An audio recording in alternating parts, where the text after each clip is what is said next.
Hay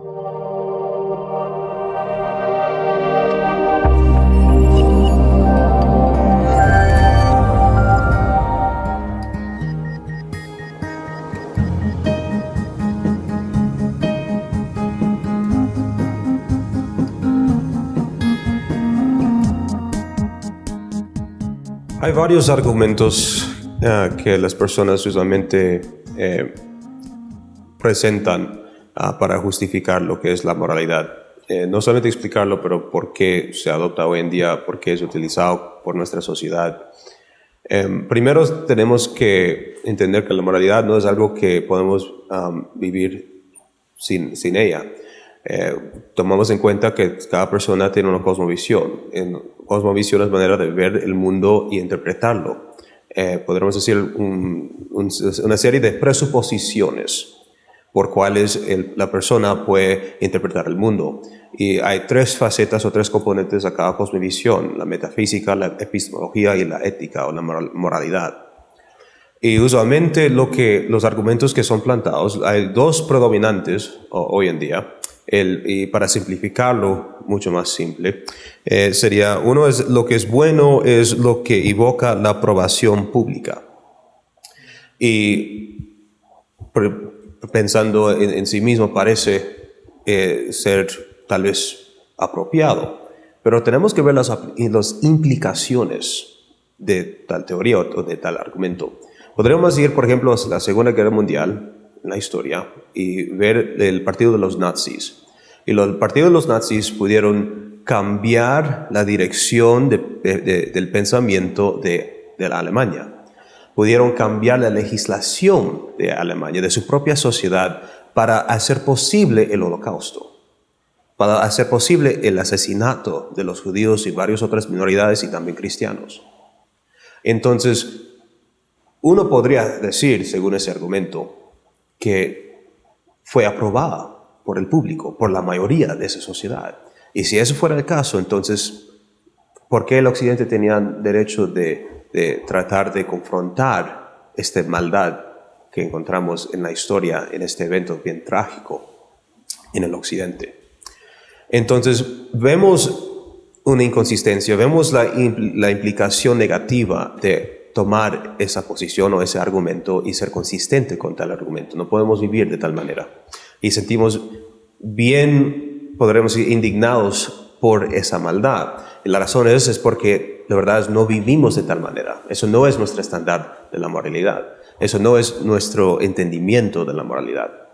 Otro argumento que se usa es: lo que es bueno es lo que trae mayor felicidad. Muchas personas piensan de tal manera, pero uno tiene que preguntar: ¿qué es la felicidad? ¿Y cómo podemos saber cuál es la mayor felicidad?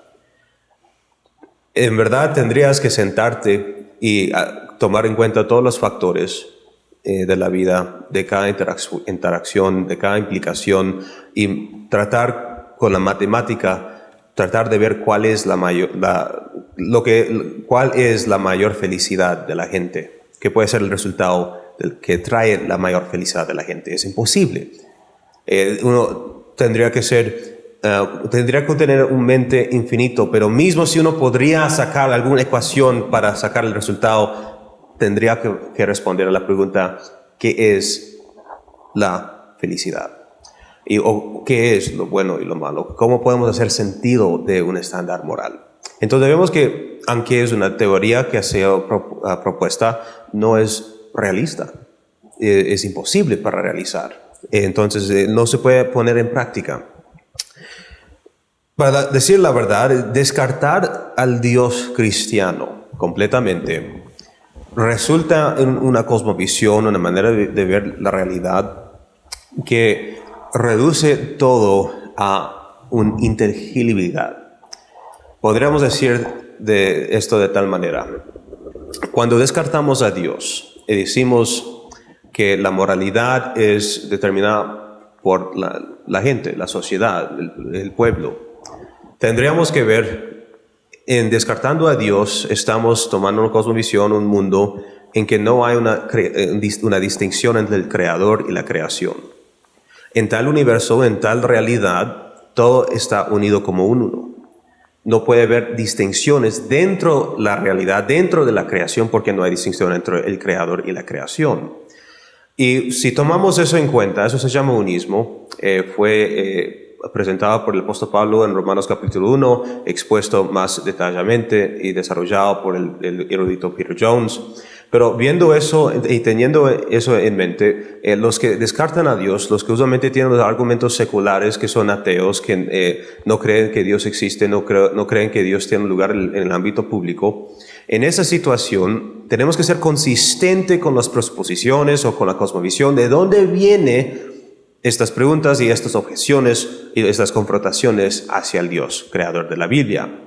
Y si somos consistentes con la cosmovisión atea, entonces el universo tendrá que ser gobernado por la casualidad.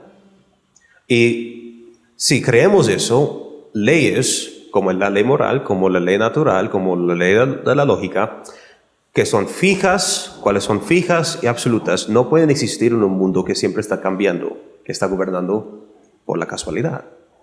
Entonces, tomando eso en cuenta, el incrédulo no puede justificar la moralidad porque no puede hacer sentido de la moralidad.